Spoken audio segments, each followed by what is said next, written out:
Did you know that there are several things besides price that must be negotiated with suppliers, factors that actually play a big role in the success of your business? That's right, it's not just the price. Watch this video to find out.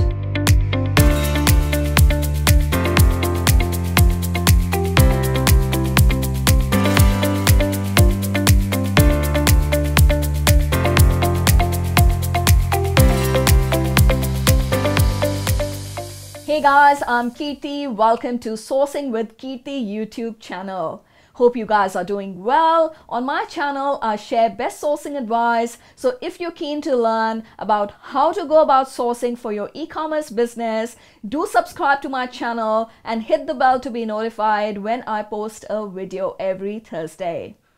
I also have a Facebook, Instagram, and Pinterest page dedicated to this. Do head on to my page and join where I share information on sourcing from India. If you're interested in sourcing from India and wish to know more about the product categories and top hot products you can source from there, do go ahead and grab the free guide that I have written that has this useful information. You can download it using the link given below in the description. When anyone mentions negotiation with suppliers, the first and only thing that comes to mind is price.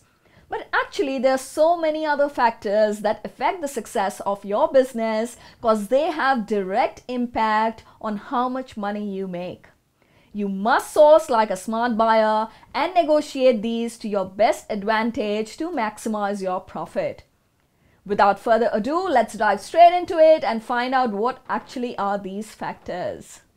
First and foremost, negotiating payment terms and trying to get the one most suitable to your business is very important and cannot be ignored at all when venturing into business. The less cash you pay at the start, more time you have to pay the supplier, the better it will be because it will not only be less risky, you will also have more cash flow and it can be used for other expenses of your business. When you're starting out, you might need to work on part advance. It could vary between 50% to 10% advance and balance against inspection or against copy of BL, but you should always try to negotiate and firstly aim at reducing the percentage to be paid upfront, and as your business grows, work towards negotiating 100% payment against copy of BL. Second thing to negotiate is minimum order quantity. Most of the time in India, MOQ is quite reasonable and way lower compared to China. But sometimes the supplier might try to unreasonably push and offer a bigger minimum order quantity. Most of the time in case of handmade products and materials other than textiles, it is very much possible to produce low quantities for which you must negotiate and try to only buy your desired quantity that you have the capacity to sell. Having said that, there are some other products where MOQ given by the supplier cannot be changed due to the type of product or material, particularly a few types of textiles that require a bigger volume of raw material to be procured by the supplier or require a minimum die lot. Or sometimes when your product is very different from supplier's usual range, they might need to procure some specific items or trims at a retail price from the market for very small quantity. So wherever there is an actual technical constraint, not much can be done about the MOQ. Always remember, smaller volumes mean supply cannot benefit from economies of scale. They have to buy a smaller quantity of raw material at higher price, production time is longer, and quite a few raw materials, trims, etc. cannot be bought at bulk prices. So always bear in mind that smaller volumes also mean higher prices.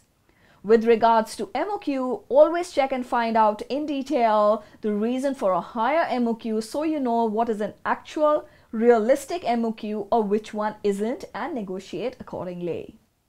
Thirdly, you must negotiate to get sample costs to be credited back to you when you place the order.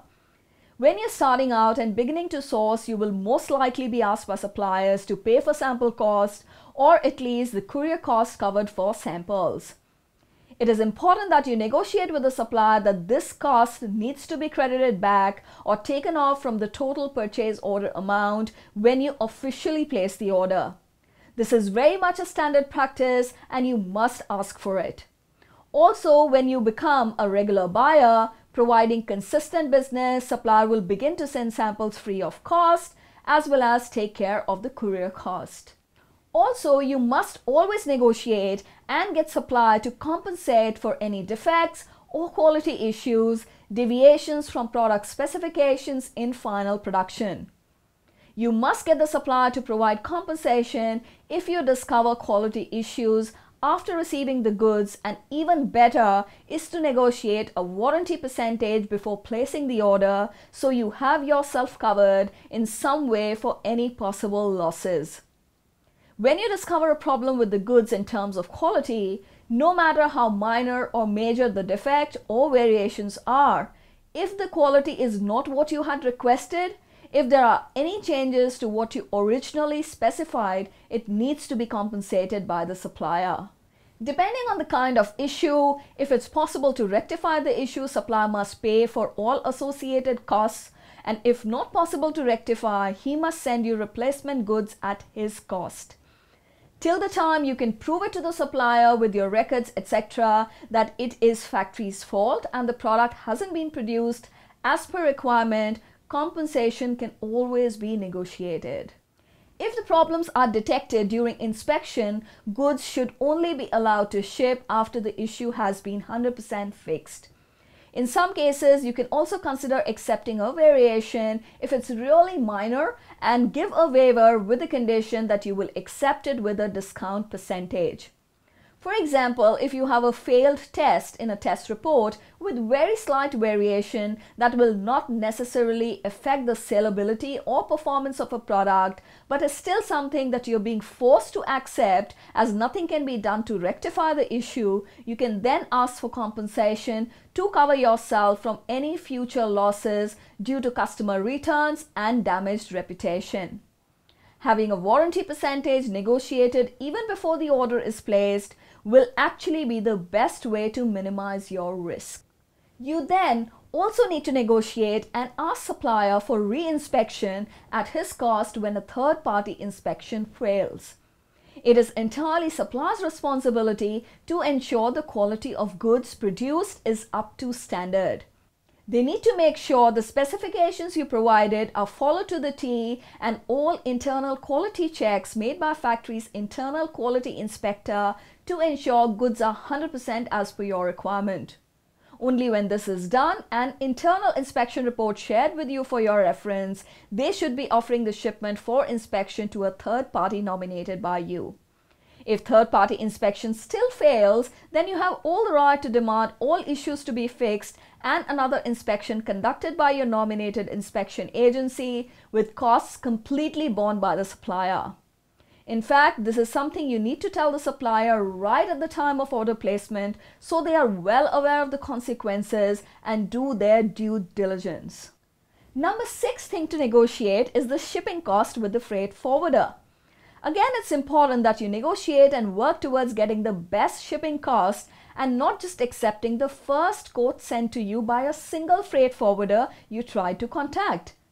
This part too must be countersourced, just like your product suppliers, as everyone's quote will be different and you must try to negotiate and get the best deal. Remember, there is always room for improvement from the first quote. If the forwarders aren't very flexible when you're just beginning, remember, with consistent business and growing volumes, that will improve. Apart from these 6 things, you can also negotiate production lead time if supplier is taking way too long than normal. 75 to 90 days is standard lead time for any customized product, with some products like handmade furniture that can take even longer than that, or some really small standard products can be completed in 60 days. I suggest you begin your buying process early so you have enough time to give to supplier for production rather than pushing supplier to shorten lead time, rush the order, because that could potentially cause quality or other issues. So these are some of the most important things that you must negotiate with the supplier while sourcing for your e-commerce business. Hope this video was helpful. Do let me know in the comment section if you found it useful. If you liked the video, hit that like button and be sure to subscribe and share with your friends. Also, do connect with me on my Facebook, Instagram, and Pinterest page. Join them using the links given below for more content and information about sourcing from India. Do check out my other videos on best negotiation strategies to nail the best price and negotiation mistakes that you should most definitely avoid when sourcing.